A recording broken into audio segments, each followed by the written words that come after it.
Regardless of your gender, no matter who you are, man or woman, keep one thing in mind. Your physical health, your emotional stability, and your mental resonance is key in being a wholesome human being. Because at the end of the day, your money, your fame, your power, your influence, your respect even the connections you have with your family or friends, they're just temporary. At the end of the day, you grow old yourself. You were born alone, you came into this world alone, naked. Whatever you make between point and point B is all up to you, and you will leave this world alone.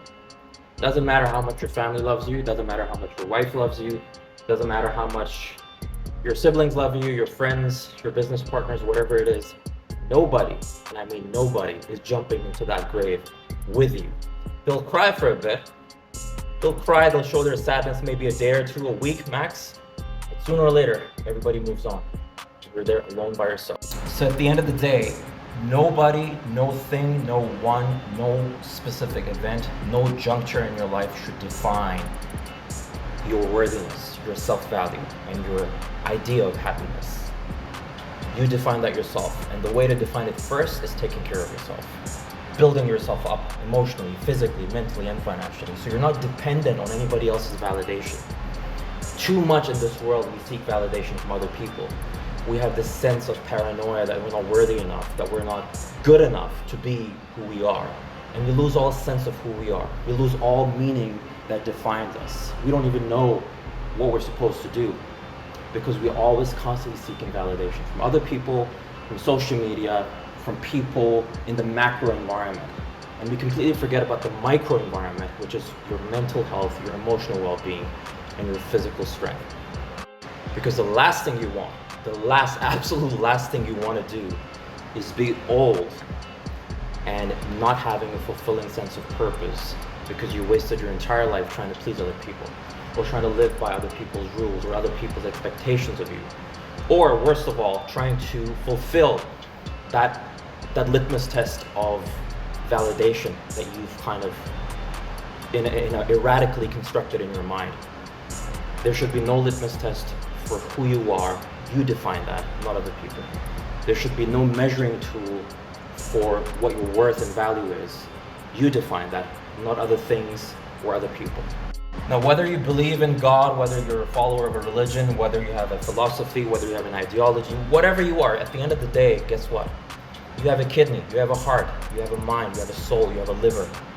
You have red blood in you. I don't think I've seen anybody in humankind since the history of all existence who bleeds a different color. We all bleed red. So at the end of the day, you're only on this planet for a short period of time. The womb to the tomb. The womb of your mother to the womb of the grave, which is the tomb. That is the trip, literally. It's a one-way journey. No first class, no business class, no economy. Everybody's in the same boat. Once you hit 6 feet under the ground, it's game over. So what have you accomplished? What have you accomplished that is true and that is honorable to who you were in this world? That defined you, that fulfilled your purpose, that validated your self-value in your own eyes first. What did you achieve? That's a question we all need to ask every single day because we all need that push. We all need that flow of motivation sometimes. And a lot of times in the riffraff of the world, the grit and grind of everyday life, we forget that. And honestly, nobody's gonna knock on your door and do it for you. Your parents, your family, your girlfriend, your wife, your loved ones, your cousins, your business partners, whatever, they'll always care for you. Yeah, they'll say a few words here and there. They'll maybe cry and say, hey, we worry about you, whatever. But at the end of the day, nobody's gonna knock on your door. Nobody will knock on your door and do you. Nobody will do you for you. You have to do yourself for yourself. At the end of the day, you have to self-motivate yourself. You have to get up. You have to elbow your way through whatever the hardships and obstacles in life you're facing.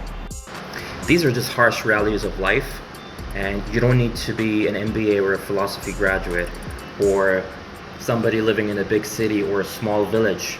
You don't have to be rich or poor, or ugly or fat, tall or short to know these realities in life. The sooner you realize these realities of life, the better you can fine-tune the alignment of your purpose. Because a lot of times we live life without a GPS. We live life every day as it comes.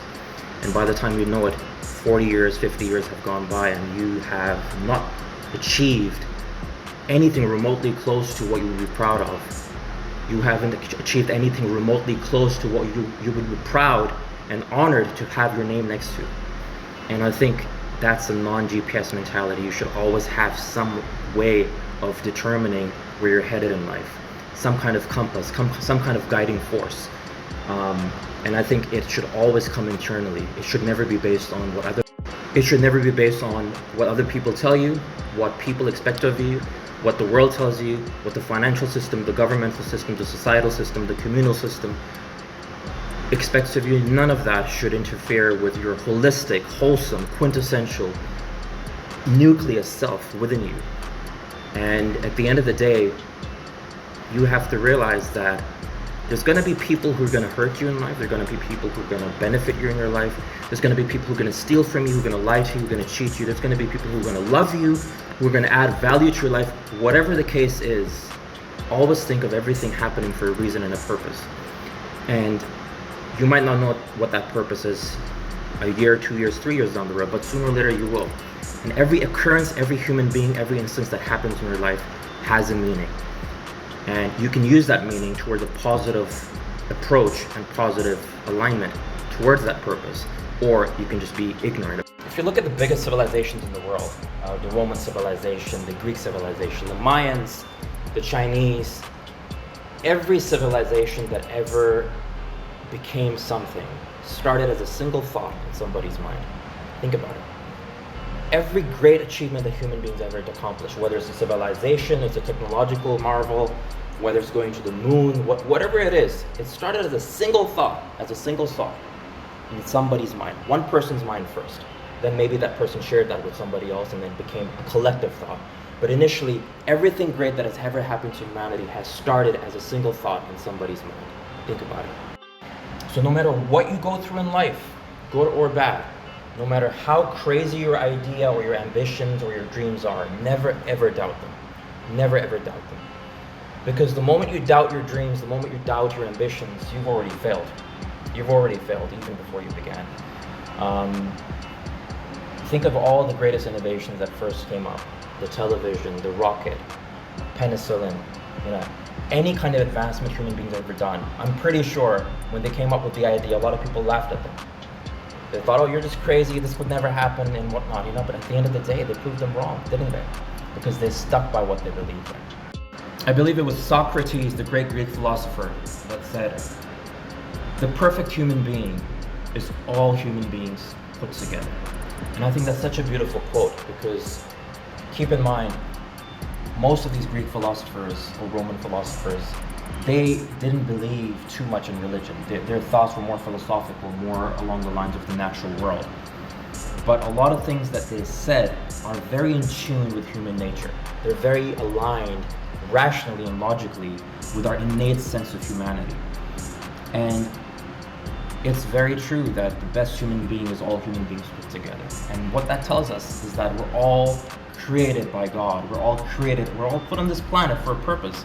And that purpose is to know each other, to understand each other, to build bonds and bridges, not separate from each other. So you could disagree with somebody or their philosophy or their idea or their viewpoint, but do so in a respectful way. So agreeing to disagreeing with respect and with honor, I think, is one of the greatest qualities. And that's why some of the greatest generals in the world, some of the greatest leaders who've led civilizations to rise and fall, whenever they had to surrender to the enemy, they did so in a graceful manner. They did so in a respectful manner. And the enemy accepted their surrender in a respectful manner as well. So I think, number one, value who you are, work on your development emotionally, mentally, and physically. Do not let anybody tell you otherwise. Do not let anything or anyone define your self-worth and your value. You don't need validation. And number three, respect everybody that you come in contact with, good or bad. Whether people hurt you or they benefit you, whether they steal from you, whether they lie to you, they cheat you, or they add value or some kind of beauty to your life, respect everybody equally. Because at the end of the day, when you go in your grave, what you're leaving behind is memories. People will not remember you based on how many Lamborghinis you had or how many branded clothes you had, or how many properties you had, or how many yachts you had, or how many this or that. People will remember you of how you conducted yourself while you were alive. People will remember you based on how you made a difference in their lives, or how you made them feel, or how your presence was of value to them. Even if it's a word, even if it's a gesture. I think these things we tend to forget in the riffraff of life and in the loud social media news feeds that we're so used to. These are basic human elements that I try to abide by myself every day. And I'm not perfect. I'm sure nobody on this planet can claim they're truly perfect. Nobody is. We're all human beings. We all are vulnerable to making mistakes. But what we can do, which no other creation on the planet has, is free will, the ability to calculate information, learn from mistakes, and become a better, more stronger version of ourselves. Thank you so much for watching this video. I hope you subscribe. I'm trying to change up a bit of format of my channel by putting up some narrative stories, some inspirational stories, some to-do lists, some things where you can basically learn about finance, about life, about philosophy, about culture, about travel, about self-empowerment, but also posting little anecdotes and tidbits like this video to make it a more personal kind of interaction between us. But thank you so much for subscribing. I hope you guys enjoy the content. If there's any requests, any kind of things you want me to ponder upon more, discuss more in other topics in the future, please feel free to leave a comment below. Cheers.